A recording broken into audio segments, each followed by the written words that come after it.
Iya, sahabat keluarga muslim dan sahabat risalah dimanapun Anda berada, terima kasih Anda masih tetap setia bersama kami di dalam program acara Lagi On Air. Dan Bang Biring, Iya. kembali kita akan mengajak para pemirsa dan para Mhm. pendengar untuk bergabung bersama kita nih Bang Biring. Iya. Silakan saja untuk dapat hubungi kami di 0617944282. Atau juga kirimkan pertanyaan Anda di 085271153456.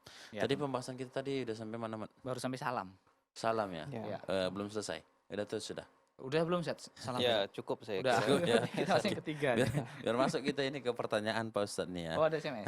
Assalamualaikum warahmatullahi wabarakatuh Pak Ustadz. Waalaikumsalam warahmatullahi Assalamualaikum warahmatullahi wabarakatuh. wabarakatuh. Bagaimana kita menghadapi tamu yang datang saat kita akan melaksanakan sholat Pak Ustadz?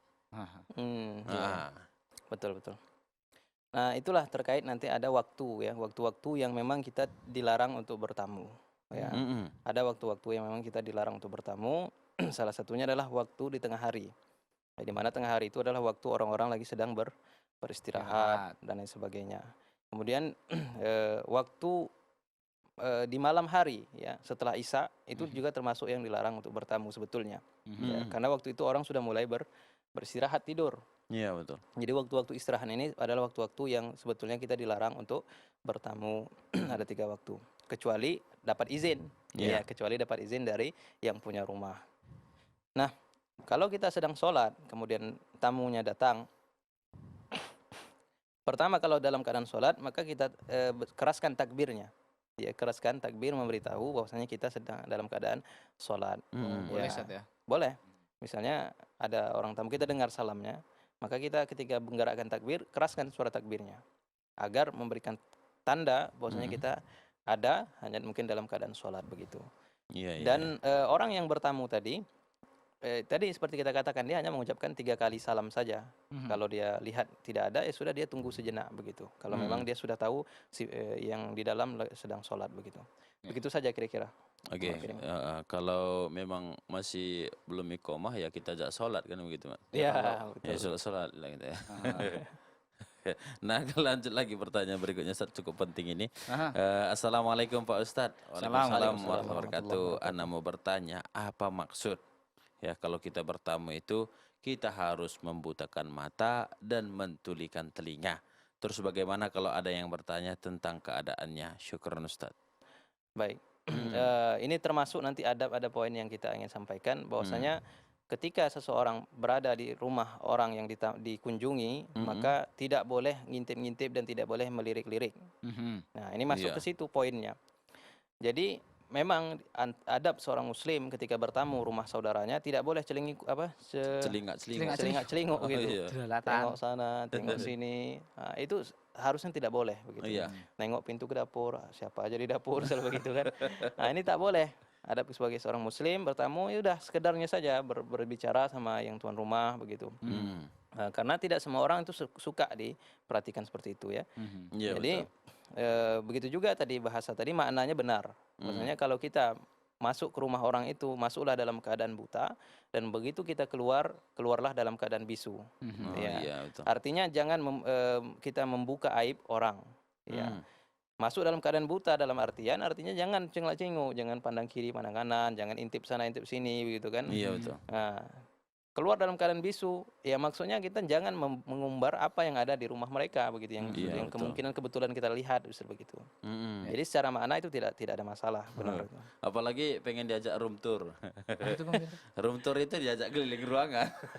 Ini mana nih kamarnya mana? Ini berbeda kasusnya. Oh, orang kaya gitu, Bang Itu Biring. memang diizinkan ya. Diizinkan, Nah, betul. kalau diizinkan tidak masalah. Oh, Misalnya iya, tuan rumah yang mengajak, ayo nih kita kenalkan ini bagian itu selalu itu tidak masalah. Oh iya. Karena ada izin dari pemilik rumah. Ini dalam kasus bertamu normal, tidak ada izin. Tiba-tiba kita datang, habis itu kita celinguk-celinguk tadi begitu. Itu yang tak boleh begitu.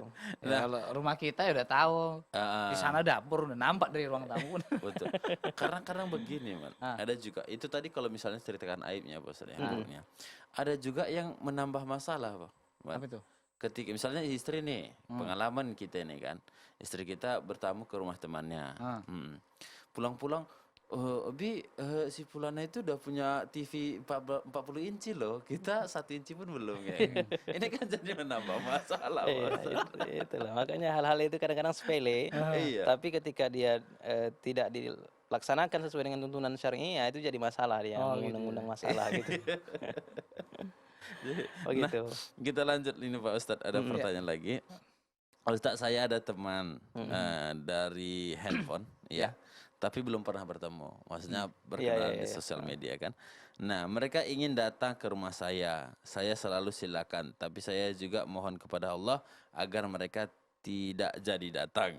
Karena saya miskin, takut tidak bisa memuliakan tamu. Apakah saya berdosa Pak Ustadz? Iya, Masya Aduh, Allah. ini mirip-mirip saya kasusnya. Pertama memang berteman itu harus terus terang. Iya. Ya jangan berteman secara zahir istilahnya. Iya, betul. Berteman karena penampilan begitu. Itu Iya. harus kita terang-terang begitu. Karena hakikat seorang sahabat, seorang teman itu sebetulnya saling menguatkan. Betul. Ya bukan saling menjatuhkan, bukan saling pamer misalnya begitu. Itu udah salah niatnya. Jadikan niat berteman itu adalah untuk menjaga persaudaraan seiman kita, mencari teman-teman yang soleh. Nah, tadi lihat kalau teman itu adalah teman-teman yang soleh, biasanya tidak akan perhatian tentang masalah itu. Ya saling menguatkan kita begitu. Nah kalau sudah terbuka kita ada bukan ada apanya ya, apa adanya gitu Iya, kan, betul. maka tidak masalah begitu. Ya yang teman kita akan memahami dan kita juga tidak akan takalluf gitu, tidak akan terlalu memberatkan diri. Ya. Walaupun memang sebenarnya kalau kita sudah mengundang orang, maka di antara muqtadayat atau konsekuensinya Iya. adalah kita menjamu tamu tadi semaksimal mungkin, Iya. semaksimal yang kita mampu begitu. Atau terbuka saja di rumah kita ya, cuman ada ini. Aduh, Nah, nggak sehingga ada nanti apa-apa ini, yang ada tamu cuma bisa ya, ini. kan udah kebiasaan kita juga kalau kita bertamu kita bawa bontot loh, Man. Oh, ada sih. Iya, saya pengalaman begitu. Tapi pengalaman saya bilang, nggak ada apa-apa di rumah lo, tapi entah apa-apa yang ada. Gitu. Banyak. Ada penelpon Bang Biring, kita angkat Kita dulu. angkat lagi. Ya, halo, assalamualaikum. Waalaikumsalam warahmatullahi wabarakatuh. Iya, dengan siapa dan di mana? Ibu Lina dari Deli Serdang. Ibu Lina dari Serdang, Masya Allah. Nah, ini karena kami udah pernah bertamu ke rumah Ibu, tolong Bu, jangan diceritain. Selamat banyak kali makan daging kambingnya, gawat kita. Gitu Ya, silakan Ibu, pertanyaannya. Ya, assalamualaikum Ustaz. Waalaikumsalam warahmatullahi wabarakatuh. Ya, kita kan bertamu kan di rumah kawan gitu kan. Iya. Disediakan minuman lah. Jadi begitu kita minum, gelasnya bau amis. Jadi kan nggak sanggup lah minumnya, udah mau muntah, kepala pening, udah merinding lah. Jadi cuma diminum, ditaruh, udah satu teguk aja. Ya. Jadi sambil cerita, ini bilang kawan, udah minum lah, sombong kali, mentang-mentang aku kayak gini nggak mau ngabiskan minumannya. Sementara kita udah mau mual, udah mau apa, mau minum minuman itu. Waduh. Jadi minumannya itu nggak diminum sampai habis, Ustaz. Sampai pulang pun dia bilang sombong kali ya, nggak mau ngabisi minumanku, gitu. Jadi bagaimana itu, Ustaz? Waduh, Assalamualaikum. Waalaikumsalam warahmatullahi wabarakatuh. Dihabisin, mudaratnya ngeri. Ya, memang perlu di sini diapakan ya. Saya lihat Pak Ustaz. Kita tuan rumah ini memang waspada harus kan. Iya. Kita jawablah nanti saya jawab pula. Pertama memang itu tadi ya. Ada nanti adab tuan rumah, ada adab yang bertamu. Sekarang Iya, kita fokus tidak bertamu. Sebetulnya tuan rumah di antara adabnya adalah memberikan yang terbaik ya, yang terbaik yang dia miliki dan dia harus berusaha semaksimal mungkin. Apalagi kalau dia yang menjamu gitu. Iya. Ya, tadi min husni islamil mar'i bukan min husni, artinya adalah barang siapa yang beriman kepada Allah Subhanahu wa taala dan hari akhir falyukrim dhaifahu, maka hendaklah dia memuliakan tamunya. Bentuk pemuliaan tamu itu pertama adalah memberikan yang terbaik kepada tamu kita. Ya, terbaik dalam artian adalah dari sisi tadi bejana kita harus kita perhatikan betul, maksimalkan. Jangan sampai membuat orang menjadi tersiksa karena itu, seperti begitu kan. Ya. Galau betul. Iya, ini memang perlu diperhatikan. Iya. Kadang kan kesalahan-kesalahan seperti ini nampaknya sepele tapi ternyata bisa membuat hubungan menjadi renggang karena itu kadang-kadang ya. Iya. Nah, kita sebagai yang bertamu ini memang agak sulit-sulit juga ini kan ya. Gimana alasannya? Ya, Karena memang serba salah gitu. Ya serba salah begitu. Sepertinya harus terbuka ya, Ustaz. Bagaimana? Jangan Bisa, lagi mungkin ya kan? ya mungkin bisa juga kalau memang tidak. Kita lah lebih bijak melihat di lapangan bagaimana Iya, ya. Karena kasusnya per orang itu berbeda-beda. Beda. Ya, kalau memungkinkan kita untuk menjelaskannya, ya kita jelaskan begitu gitu kan. Tapi kalau tidak memungkinkan, ya carilah tauriyah, istilah dalam bahasa Arab itu ada tauriyah. Tauriyah itu alasan-alasan yang apa namanya, bermakna kita tidak berdusta, ya. Kita katakan tapi dengan alasan yang memang memungkinkan untuk diterima oleh yang punya rumah begitu. Aduh, air putih aja lah Nah, gitu. misal begitu contohnya. gitu ya kan. Air putih sajalah misal begitu kan. Ataupun kalau misalnya tadi yang disuguhin air putih, teh manis aja lah. Jadi memang kasusnya agak sulit dijawab ini ya. Iya, Karena betul. memang apa istilahnya dia? Heeh. Per kasus dia masalahnya begitu. Wallahu Iya. taala alam. Dan memang sebaiknya kita juga sebagai tamu antisipasi. Betul. Bawalah hal-hal yang ringan seperti cemilan atau juga mungkin minuman ringan Pak Ustadz ya. Iya. Antisipasi. Kalau misalnya di rumah nggak ada apa-apa bisa kita minum bersama, makan bersama kan begitu kan. Kalau ada hal-hal yang seperti tadi bisa kita temukan bisa kita antisipasi Pak Ustadz. Betul ya. Atau juga yang bagi kita tuan rumah ya jangan pula gelas-gelas bekas ikan cupang pula dikasih yang tamu. Iya, ini perlu jadi catatan penting bagi kita. Iya betul.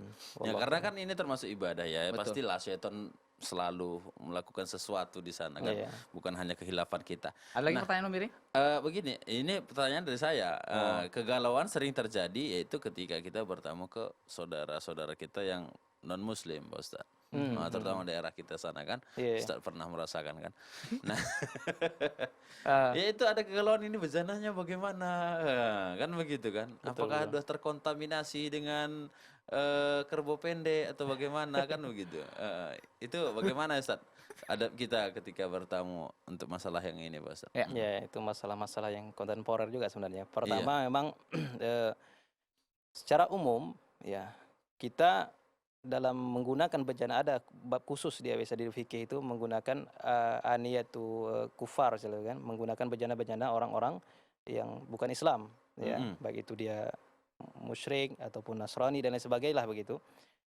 Nah, secara umum memang penggunaan bejana orang-orang ini kalau diketahui dan bisa dipastikan atau berat kemungkinan mengatakan mereka tidak tidak memasak babi atau tidak meminum arak di bejana tersebut, maka boleh untuk menggunakannya. Nah, kalau berat kemungkinan atau condong prasangkaan kita mereka masak dan minum menggunakan bejana tersebut untuk hal-hal yang tadi kita katakan babi ataupun arak, maka tak boleh kita menggunakan hal tersebut. Dan itu memang perlu keterus-terangan juga sebenarnya ya kepada pemilik rumah bahwasanya kita tidak bisa menggunakan ini karena faktor ini dan begitu selalu itu. Dan wallahu taala alam di beberapa tempat yang saya ketahui kadang-kadang mereka ngerti. Ya, mereka menyediakan bejana khusus untuk itu selalu itu. Betul. Nah, udah banyak sih kalau saya perhatiin. Iya. Dia punya piring khusus dan juga gelas khusus untuk tamu muslim. Terutama yang datang dari wilayah mayoritas ya. Iya. Biasanya begitu wallahu taala alam. Tapi kalau secara hukum memang itu tadi kalau kita sudah berat dugaan kita mereka menggunakan piring, mangkok, kualinya untuk masak-masak daging babi tadi, maka tak boleh bagi kita untuk menggunakannya sampai dia disamak deh istilahnya begitu. Wallahu taala alam. Gitu Mar ya. Jadi jangan antum yang banyak keluarganya di sana. Iya, kadang saya kan. Tapi biasanya kalau keluarga udah lebih ngerti. Iya, lebih ngerti. Tahu. Itu biasa memang seperti yang saya bilang tadi udah disiapkan bejananya. Apalagi yang saya datangin itu punya usaha BPK misalnya. Babi panggang karo misalnya kan begitu kan. Nah, dia udah membuat bejana khusus. Itu yang katanya terkenal dengan makanan khas Medan tuh ya. Enggak, itu bukan makanan khas. Makanan Medan itu Melayu loh. Oh gitu ya. Manisan. Kita lanjutkan ini ada beberapa adab lagi ini penting. Oh, masih ada ya. Ya mungkin bisa kita udah di penghujung. Waktu kita tinggal hanya beberapa detik lagi saat mungkin. Iya. Oke. Gimana ini sudah di penghujung nih. Satu lagi lah mungkin ini yang paling penting juga ya. Yaitu ketika kita mengucapkan salam ini kadang-kadang kita sepele. Ya. Sesuai dengan tuntunan Rasulullah SAW tidak berdiri pas di depan pintu. Ini penting nih. Ya, tidak berdiri pas di depan pintu. Itu tadi khawatir akan bisa melihat apa yang ada di dalam rumah mereka tanpa izin mereka. Ya, jadi di mana berdirinya? Kalau disebutkan dalam riwayat Rasulullah SAW itu biasanya ketika beliau mengucapkan salam, ya lam yastaqbilul bab min tilqa'i wajhihi walakin rakkanahu al aiman awil aisar. Jadi Rasul SAW itu kalau beliau mengucapkan salam di rumah sahabat-sahabatnya, beliau itu tidak berada pas di depan pintu. Beliau itu berdiri di samping kiri atau samping kanannya. Ya, tujuannya apa? Agar tidak tadi melihat bagian dalam rumah tamu kita tadi, rumah orang yang kita kunjungi tanpa seizin dari mereka. Ya. Nah, ini adab yang paling penting juga ketika kita ingin mengucapkan salam ke rumah orang. Nah, apa terlebih lagi kalau langsung assalamualaikum, buka pintu langsung masuk begitu. Walaupun kadang-kadang kita anggap ini kawan dekat begitu. Iya, betul. Tapi lupa adabnya kita gara-gara menganggap kawan dekat tadi itu. Apalagi sambil bawa golok. Dijawab sendiri. Assalamualaikum, salam. Masuk. Jangan ya. Ya, waktu kita sudah habis ini Mas Tentara, masih panjang lagi pembahasan Insya kita. Allah nanti pekan depan ya. Ya, kalau ada waktu lagi nanti kita. Iya, insya Allah. Nah, untuk itu sahabat Arisalah dan juga sahabat keluarga Muslim, semoga apa yang kita simak di kesempatan kali ini menjadi tambahan ilmu dan kita amalkan nih. Amin. Tadi ya. Dan menjaga dan juga nih untuk Ustadz nih, semoga menjadi amal jariah. Amin. Insyaallah, jazakallahu khairan Ustaz. Iya, kita tutup perjumpaan ini. Ya, dengan doa kafaratul majelis. Subhanakallahumma wa bihamdika asyhadu an la ilaha illa anta astaghfiruka wa atubu ilaik. Wassalamualaikum warahmatullahi wabarakatuh.